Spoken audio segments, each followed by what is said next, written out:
Hi hello brother, ఎలా ఉన్నారు అందరూ? రీసెంట్ గా వచ్చేసి మస్కట్ నుంచి మన తెలుగు ఆవిడైతే ఒక వీడియోని అయితే సోషల్ మీడియాలో అయితే అప్లోడ్ అయితే చేసింది. గత కొద్ది రోజులుగా వచ్చేసి ఆ మస్కట్ ఇంట్లో ఎక్కడైతే వర్క్ చేస్తున్నది కదా, వాళ్ళు వచ్చేసి చాలా హింస అయితే పెడుతున్నారంట. సరే ఆమె మాటలోనే విందాం, ఆమె ఏమి చెప్తుంది ఏంటన్నది. అందరికీ నమస్కారం అండి. నా పేరు వెంకటలక్ష్మి. నేను తేతల్లో మా తేతలండి, తనకు పగ్గర తేతలు. నేను మసపట్టు వచ్చి 6 నెలలు అవుతుందండి. 6 నెలలు నుంచి నాకు కష్టాలేనండి. అసలు అన్నం కూడా పెడతలేదు. నాకు చాలా హింస పెట్టేస్తుందండి మేడం. రాత్రి నుంచి కొట్టేస్తుందండి. ఇవ్వండి చేతుల మీద దెబ్బలు,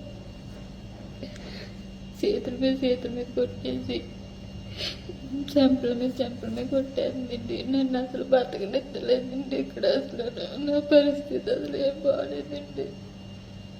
మీరే ఎలాగైనా కాపాడండి.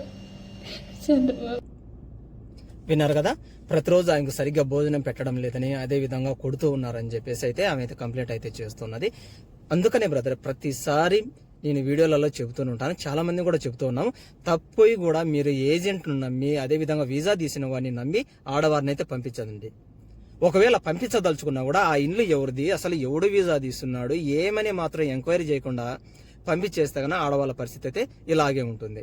ఇప్పుడు ఇంకొక ఆవిడది కూడా చూద్దాం. ఇక్కడ ఒక ఆవిడ అయితే ఏడుస్తూ నిలబడినప్పుడు వచ్చేసి మన ఆంధ్రాకు చెందినటువంటి ఒక అతని హెల్ప్ అయితే చేశాడమంట.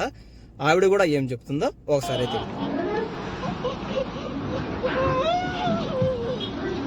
వేడు. నేనున్నా కదా, నీకెందుకు బాధ? బస్ స్టాండ్ కాడ వదిలేసి వెళ్ళిపోయాడు, నేను చూసిన అదే అని చెప్పి కార్ చేపించి కంగారు పడొద్దు, మంచిగా మైండ్ బాగా ఒకరోజు ఉండు, తీసుకో బొమ్మను అప్పుడు నా దగ్గర ఉందని చెప్పి తీసుకొచ్చాడు అబ్బాయి. తెలుగు అబ్బాయి కాబట్టి సరిపోయాయి. తెలుగు అబ్బాయి కాబట్టి సరిపోయా. అదే ఇంకెవరన్నా అయితే ఏంటి పరిస్థితి చెప్పు. విన్నారు కదా ఈ పెద్ద ఆమె ఏం చెప్తుందో. అసలు ఈ వయసులో ఏమైనా అక్కడికి గల్ఫ్ కంట్రీకి పంపించారంటే నిజంగా ఈవిడ యొక్క బిడ్డలకి నిజంగా హ్యాట్స్ ఆఫ్ చెప్పాలి. కొద్దిగా నా సిగ్గు ఉండాలి రా భయ్.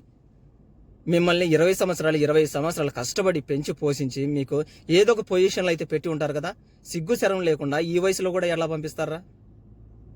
ఈవిడ సంగతి పక్కన పెడితే కన్నా అసలు ముందు వచ్చేటటువంటి మీరు కూడా కొద్దిగా ఆలోచన చేయాలమ్మా. ఎందుకంటే కానీ ఇంత వయసు వచ్చిన తర్వాత మీకు ఒళ్ళు సహకరించదు, పని చేయలేరు, ఎవడో ఏజెంట్ నమ్మేసి ఆఫీస్ వాడిని నమ్మేసి రావడం అన్నది మనలో కూడా ఎక్కడో ఒక చోట తప్పు అయితే ఉంటుంది తల్లి.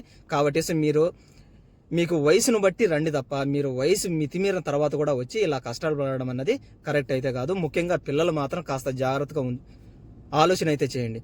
ప్రతి చోట న్యూస్ ఛానల్లో అక్కడ ఇక్కడ మనం చూస్తూనే ఉంటాం కదా, వాడు అదని లేదు వీడని లేదని కాదు. జన్మనిచ్చినటువంటి ముందు తల్లిదండ్రులను మంచిగా ప్రేమగా చూసుకోవడం నేర్చుకోండి, తర్వాత మిగతా వాళ్ళపై వేలు చూపడం కూడా మంచిది. ఇక ఈ మధ్య రీసెంట్ గా న్యూస్ ఛానల్లో కూడా విన్నాను, అదేంటంటే కానీ ఏకంగా 1-2 కాదు, ఏకంగా 30,000 మంది మన ఇండియా నుంచి మిస్ అయ్యారు సైబర్ క్రైమ్ చేసేటువంటి వంటి వాళ్ళ ద్వారా. వాళ్ళు ఏదో 50,000 ఇస్తారో 60,000 ఇస్తారో అనగానే మన వాళ్ళు కూడా పాపం ఎవరికైనా కానీ మధ్యతరగతి కుటుంబాలు ఇప్పుడు ఎలా తయారయ్యంటే కన్నా ఇంట్లో కనీసం తినడానికి తిండిని సమకూర్చుకోవడానికి కూడా ఇబ్బందులు అయితే పడుతూ ఉన్నారు.